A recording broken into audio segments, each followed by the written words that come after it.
who are we when we unite? What does uniting really look like? What does family look like? How do we fight for what we really believe in? Yeah, uniting despite our differences, but also sometimes because of our differences. I think that is kind of what brings Bernie and Trapper together.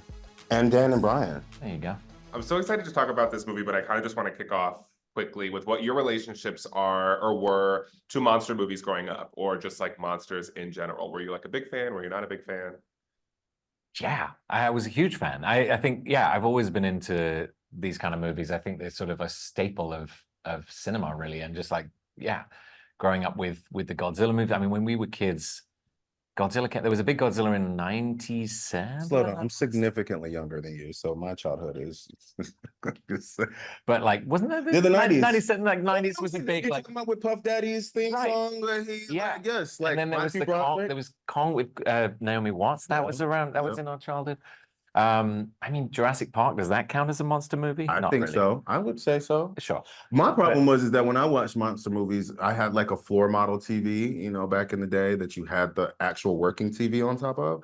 But when I watched it, I would sit too close. Like I was always sitting really close to the screen and turning them up. So like, because we didn't have like sound systems back then, like, so I used to like sit as close as I could to the monster movies, like to get that surround sound, that kind of man. Like, I loved that stuff. Yeah. I loved it. So yeah, I mean, they've always been there, right? They're a part of our fabric. Like that's a part of cinema. Period. It's been over 100 years since these creatures have been around. And so to see that the tradition is still going on, but yet it's still elevating in completely different ways for new audiences to take on, for people who probably were like, we don't really watch Godzilla like that, but now they're like, oh, we actually really like this Godzilla. And also what's crazy is the global reach, right? Like the global reach of both of these characters. I was in Japan this past Christmas, and I was surprised of how much Godzilla marketing was around. Like just like Godzilla, like holding lotion, you know what I mean? Godzilla eating a burger. I was like, oh, like they really love Godzilla. So it's really cool to be a part of something that reaches so globally because it's like a language that everybody understands. Like you don't even have to put their names there. You just see them and you know Godzilla and Kong. So yeah, it's always been a part of who we are, I think. Yeah, no, I love the way that's framed, how it's like woven into the fabric of us as audience viewers. And also it's nice to know if you were watching as a kid this close to the TV, now you're in one. So yeah, got as close as you could get. Yeah, that's pretty even closer. Even closer through the screen. Now I know the secrets behind it. Yeah. Yeah, and I like to for my last question, I think all that being said about these monster movies and how much we care about them, they're again for 100 years they've been a part of us, you still have to care about the characters. And I love the dynamic between you two in particular, and I can already kind of get your chemistry from this interview already, but it was so fun to see. Again, I think you have to care about characters for these movies to really work, and I think we certainly care about yours, and there are light moments, but the stakes are still there. So talk to me about fleshing those out for the both of you.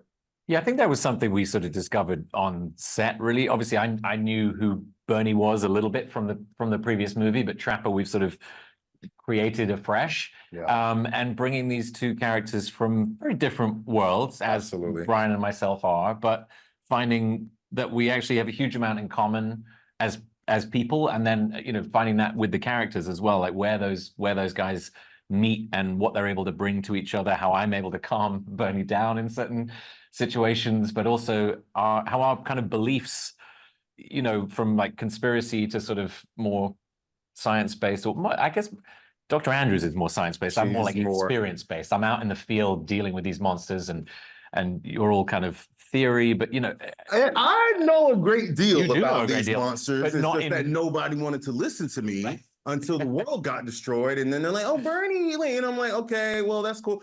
Like, I also think what's cool is that like I was friends with Dan for quite a few years before we did this movie, but this is the first time we got to work professionally, and Dan and Rebecca go back since they were like 18, 19 years old. Yeah. So there was still this kind of through line of all of us being connected in a way outside of this film, which I think is also important because these MonsterVerse movies are always about something other than just these monsters, right? They're truly like holding up a mirror to society, to relationships, to who we are, truly. And I think that what Adam has done an amazing job at is passing the torch to the characters to show that, to let us like kind of drive the story along, for us to unpack a lot of things about humanity with how we are, like, and to just dispel a lot of the myths about like what these monsters are, who they are. Because I think in the first installment, it was Godzilla versus Kong, right? So we just wanted to see a battle. We just wanted to see these two.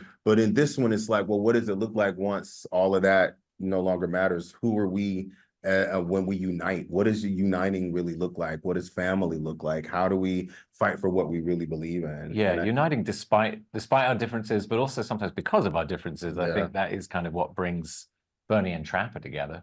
and Dan and Brian, There you go. because I don't like a lot of the things you believe in. Most things you believe in, I'm like, oh, we could do better. But like, then we lift each other up. You know what I mean? That's what friendship is. Okay, that's my face. Perfect. I think that those themes that both you guys touched on are things that we all need to hear right now. So I agree. come out. Congratulations. Nice talking to Thank you. you.